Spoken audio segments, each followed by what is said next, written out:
Okay, what I've got here is flushing board, Freedom brand flushing board from F&T. And what I did is I mounted a 2x4 on the bottom with a bolt inside. Okay, this is going to slide right in here. I made a little bracket of wood, as you can see, just to hold it in place and something to keep it from not moving. Then here, on a hinge, just 2 boards. Okay, this one goes underneath. This one slides in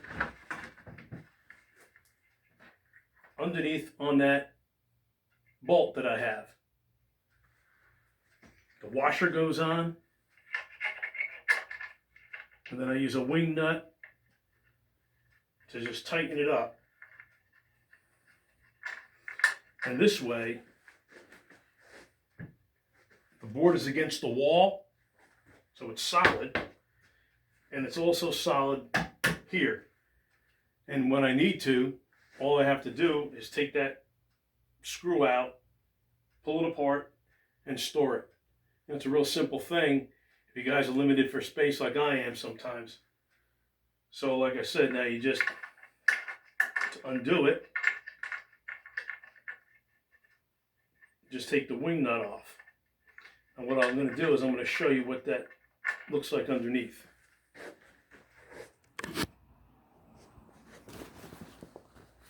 That's it. Just a nut. I put a washer, and then this goes on and tightens it up. Tighten it all the way, of course. And that holds it all in place. And that's what it looks like on the side. And you can see that that's pretty solid on the bottom. Okay.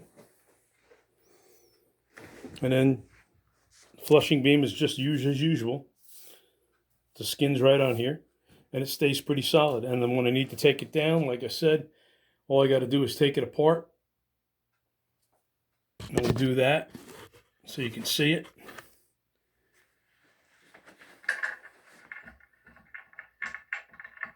Take the wing nut, the washer off. Take the board off. That folds up. And take that down. Simple as that.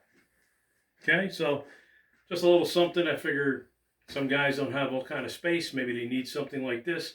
Give you an idea. Even if you don't make it exactly the same, it'll give you an idea for maybe for a takedown board.